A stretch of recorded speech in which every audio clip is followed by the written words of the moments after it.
Rahim alhamdulillahi rabbil alamin. Masu kallon Afirka TV3 barkan ku da kasancewa tare da mu bayan wannan hutu na takaitaccen lokaci da muka je. Malam kafin mu tafi hutu mun yi magana akan abin da ya shafi sahur kuma mun kammala magana akan sahur. To yanzu za mu shiga cikin kuma yinin mai azumi. To bismillahir rahmanir rahim wa salatu wa salamu ala rasulillahi wa ba'd. A can baya Malam Kabiru mun ce ga mutumin da yake yin azumi akwai wasu ladubba da ko wani irin tanaji da ya kamata ya yi saboda shigowa Ramadan. A Ramadan ba ɗaya yake da sauran watanni ba, akwai ayyukan da ake da azumi wanda ba a yin su a cikin Ramadan, ko da kana yin su a sauran watanni, amma jajircewa da ake wa ayyukan a cikin Ramadan sun sha bamban, saboda ladan da ake samu a cikin Ramadan ba ɗaya yake da wancan ba. Na daidai duk da kana yin azkar, kowa ya riga ya sani kan yi azkar din asuba sauransu haka, to na azumi haga akan so da kayi asuba ka dan yi wannan abin.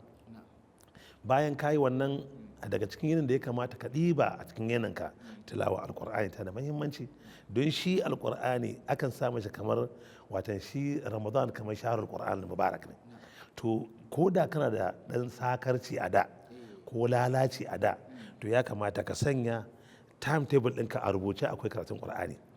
Ya Allah, idan kai da safe babu laifi, sannan kuma yau azkar din nan rage surutu da yawa, ko da kana kasuwanci ne, ko da kana ma'aikata ne, ko da kai sarkin maroƙa ne,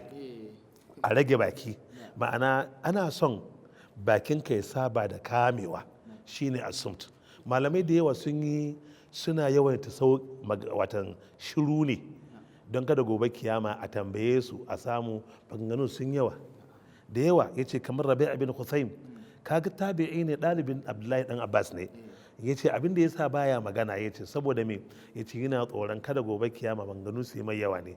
ya kasa gane me ya faɗa na kirke da kuma kayan tsiya. So mai azumi ya kamata ya rika dan ainihin sumtu, yana kame bakinsa, kuma ba wasu da azumi ba, ko da yaushe ma ya kamata ya zama cewa mutum wata mai taka tsantsan ne cikin abin da zai faɗa, mace ko ɗa namiji. So a hakan ɗan adam inda hali kuma ya je aikin shi ya dawo, to ya sanya a lokacin shi na Ramadan ya ringa dan kwanciya dan bacci, ko da baya da rana, a gane ko, wanda zai bashi nishaɗi in ya tashi domin ya la'asar. Misali ka kwantar bayan azahar, ka dan tashi kai wani abu, to bayan la'asar zaka samu dama kai ƙara yin tilawa alkur'ani, kuma lokaci ne mai tsada na ainihin dumfarar ubangiji gefen magariba, musamman ma dai a ce lokacin nan kamar mu a nan arewacin Najeriya inda muke yawaita tilawa alkur'ani da kuma ainihin tafsirai da halƙoƙi na hadisai da sauran wasu abubuwa. Haka bai kamata a ce a can baya baka yi ba, kuma Ramadan ya zo duka shagaltar da lokacinka a kan kasuwanci, ko ka shagaltar da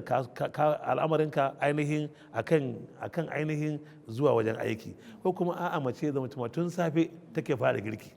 ba za a gama ba sai da ana karan magariba. In wani irin girki ake, sai ka ce girkin hurul aini ko kuma girkin mala'iku. Ya kamata mu tsara lokacinmu, mu yi kaza ya zama dai cewa komai muke yi to akwai dacewa. To wannan in ka kauna kana iya ganewa shin daga safenka kana fadowa kan gadonka da kafa biyu kai addu'ar da ake tashi daga bacci da ita, kana iya gane me kai, kana iya gane me ka har zuwa magariba. To in kai wannan, babu shakka dan adam yana samun watan ainihin kwarjini a wajen Allah, yana samun kusanci zuwa gare shi, mala'iku kuma suna ƙara kusanta zuwa gare ka, saboda me, sun maka salati can wajen ainihin sahur, kuma suna ƙoƙarin su yi maka salati saboda kai ma kayi wa manzon Allah salati a lokacin da kake wannan istighfar din nan. Domin duk wanda ya istighfari kuma yi wa manzon Allah salati, yi wa manzon Allah salati watan ibada ce mai girma mai ƙarfi, saboda ka girmanta ma ya sanya har Allah ta'ala ya kan maka salati. Ashe idan kai na safe duk da magariban nan kuma za ka yi wani, sai ka ɗinke yininka da kayan alkhairi, wannan yinin bahu ya cika dankam na alkhairi, sai ka aje gobe kuma haka za ka yi. Kuma akaram kallah, mutum zai iya ma tarbiyatar da kanshi ko da a gurin aiki ko kasuwa yayi, sai ta istighfari ko da wani zikiri subhanallah sosai. Wani sahabi ya iska manzo sallallahu alaihi wasallama yana cewa manzon Allah, watan lokaci ya ja, jikina yayi nauyi, sakamakon haka bana yin abin da nake da na ainihin yaƙi da jihadi da kaza da kaza da kaza da kaza ba na iyawa. Manzon Allah me kake so kai min wasiyaci da shi? Manzon Allah ce tunda baka iya wancan to kar ka yadda bakinka ya subuce maka face yana zama harshenka ya zama danye wajen ambaton ubangiji. Ashe kenan inda za ka yi haka kaga azkar sun kasu gida biyu, duk da ke ba cikin mawdu'in muke bare, a gane ko watan bakinka ya saba da zikiri kala biyu. Akwai zikiri muqayyad wanda ya kamata dan adam ya fahimce shi.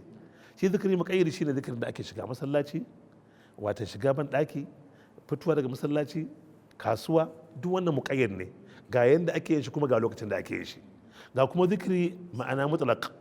watan zikiri mutlaq malam kabiru shine wanda ake koda yaushe. La ilaha illallah astaghfirullah wa atubu ilaik. Shine Rabi' bin Khusaym yake cewa la khaira fil kalam fi kalamin nasi, yace suwa istighfar wa tahlil qawluhu la ilaha illallah wa salatu ala nabi sallallahu alaihi wa sallama wa tahmid wa kaza wa kaza wa kaza wa kaza.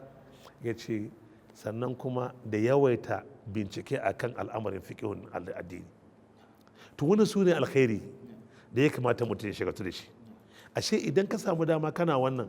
bakinka ya zama cewa ya zama danye wajen ambaton Allah. A kasuwanci kake yi, a'a kana kaza ne, a'a kana kaza ne. Cikin tabi'ai akwai mutanen da idan tambaya ta mai yawa, maimakon ya tsaya ka dame shi da surutu, ko sai dauko dan gore rinka dan ci, ko kuma ce maka dabino yana jefawa, kuma yana cin abinci. Tun da ke da yana cin abu ai dai ba za ka dame shi ba, ko ba haka ba. To al'umman mu kuma watakila ba sa fahimtar hakan. Amma ka fahimci lokacin ga tsada, lokaci tsada gare shi. Duk da mu malamai sai a ce a girman kai gare ka, amma kar ka damu da wannan. Yau ka tsara da rana kana bacci, da yamma kana zikirinka. Malam kar duk wanda ya shiga aljanna gobe kiyama in ba kai bane kai asara, ko babanka ne, ko wane ne. So kai kokari wannan time din da ka samu har Allah ya baka dama ka roƙe shi, ma'ana ka bazala juhudinka wajen addu'a kana neman Allah ta'ala taimake ka zo Ramadan din nan, ka zo da ni'ima ta ubangiji ya kawo ka, dan uwa zaka wasa da shi? Ai ba a wasa da wannan lokaci. To yanzu aka maka Allah mun ji ne, sai mu zo yanzu gab da buɗe baki me ya kamata? To idan an zo buɗe baki zama ake. Malam Kabiru inda zai yiwu, in zai yiwu ka rinka buɗe baki da talakawa. Abin da zan ce kai da rinka buɗe baki da talakawa, can bayan mun yi magana akan cewa idan azumi ya kuso ka rinka dan zagayawa unguwa, gari, gefen gidanka, wata makwabtanka, don ka gano suwaye mabukata. Mun yi wani magana? Yau ka rinka rubuta a cikin jotarka, an yi kaza an yi kaza. Inda son samu ne duran da za ka yi buɗe baki ya zama ba kai kaɗai kake yi ba, Allahumma sai idan akwai darura. A samu miskinai bayin Allah, a yi abinci mai tarin yawa, talakawa zo su ci. Na baka labarin wani professor a jami'ar mu ta musulunci da ke garin manzon Allah sallallahu alaihi wasallama, ana sai mishi watan professor Yahawi. Wannan mutumin idan lokacin buɗe baki ya zo yayi, sai ya tara ɗalibai saboda mutum 1000 a baje musu masallaci da abin da ake ce mai sufra, watan tabarma, watan a sanya lemu ne, ayaba, menene, kowa ya ce dip. Idan ka bar nan, in kana son ka ci kaji kuma sai ka zo ga wata unguwa da ka zo ka fito harami, ba watan da ake ce mishi gate number 5, ma'ana watan babul quba, titi ne, kowace kofa ta haramin Madina tana da suna, a gane ko. Da ka hoto akwai ma'ana watan quba nazil, hanyar da zaka shiga nazil akwai ainihin abin da yake shi mishi, akwai nazil, akwai na dai manta yaran wuraren. Almuhimmu to kana towowa dai ga hanyar kanan ta quba, gidan malam Abdul Wahhab na hannun ka dama, wanda tiji ne bawan Allah. Shi yana da ma'aikata, dakuna ne irin ɗakin da alhazai da ake yi, wajen dakuna 15. Kowane ɗaki a cikin shi akwai sufura babba, an sa plate 10 na kaji, kowane plate ɗaya da kaza a da romanta tana ninkaya da kuma ainihin gurasa. Malam Kabiru kowa da an zo kuka shigo talakawa sai a bude 1 2 3 irin bangalan na masu aiki, da kun shigo 10 sai a rufe kofa, ba kokuwa ba damba ba komai, kowa sai ya ci ya koshi kafin ku huto. Wancan na gaba su ma sun ci sun koshi kafin ka huto. Duk wanda ya fito nan ga ruwan sanyi da ya shaye dafi shi na malam Abdulhabi na waje haka yayi haka idan ka huto kai bai sallama sheikh salamu alaikum Allah barik fik Allah barik fik sai ce nahnu ahaqqu bishukri narju an ta'uda ilaina gada mu ne kamata ya maka wannan saboda me wanda Allah ya bashi imani ya bashi dukiya idan baka bauta ma Allah to me amfanin ka idan baka bauta ma Allah da wani duki ba to ai kai Allah ma san ka yake hada zai kawo maka jama'a da ke neman alkhairi daga wajenka wancan mutumin an tambaye shi ba tambaye shi ba amma kai da ubangiji Allah ya soka da alkhairi sai tambaye ka yace al'umma ku je ku tambaye shi ashe abin da ya kamata kenan har idan Allah ya soka alkhairi sai ya baka dukiya mai amfani kuma sai ya dora ka a kanta ka dinka sarrafa ta yadda yake so akan tafarkin ubangiji to idan zaka samu dama watan ka zo ga talakawa ku zo ku rinka cin abinci shine malamai suka ce in zai yiwu watan Abdullahi dan Umar haka yake yace kana Abdullahi bin Umar la yafturu illa ma al-masakin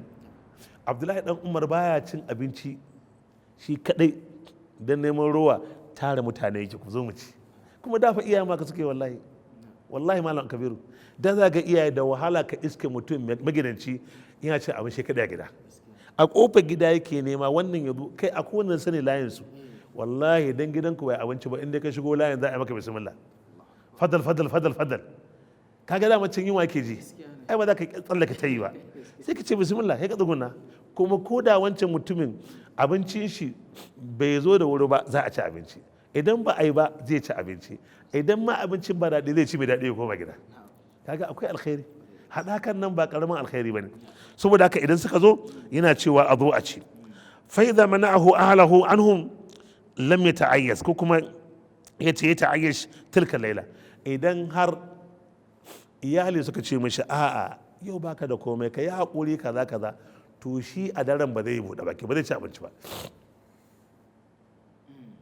kafin ci ba ke nufi idan Abdullahi dan Umar zai fito da abinda Allah ya mallaka mai zo ya ci idan iyali suka ce mai a'a yau ai ba abincin yau me za a yi kaza to shi a wannan daren a rannan ba zai ci dan abin da zai ci ba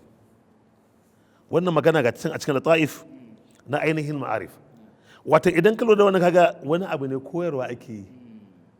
ko da ba komai koya ma yan uwa da ya'yanka da matanka ga abin da ya kamata ka yi wa shi da ahad al-abriya ko kuma asriya yakhdim al-ummal wal masakin waqt adhan al-maghrib fi khayma iftar inda ahad al-masajid wata haka za ga wani mai dukiya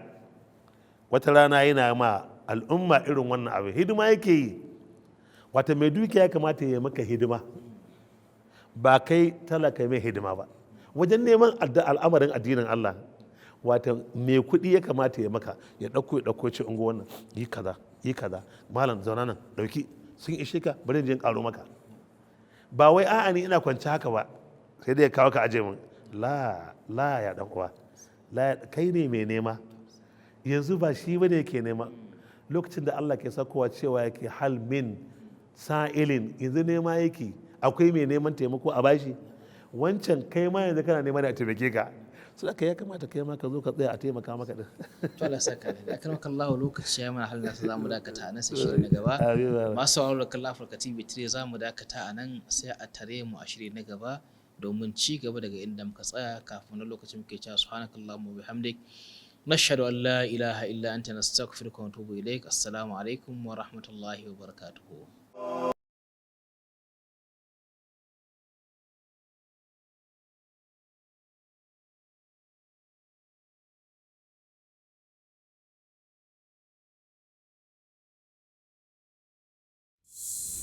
To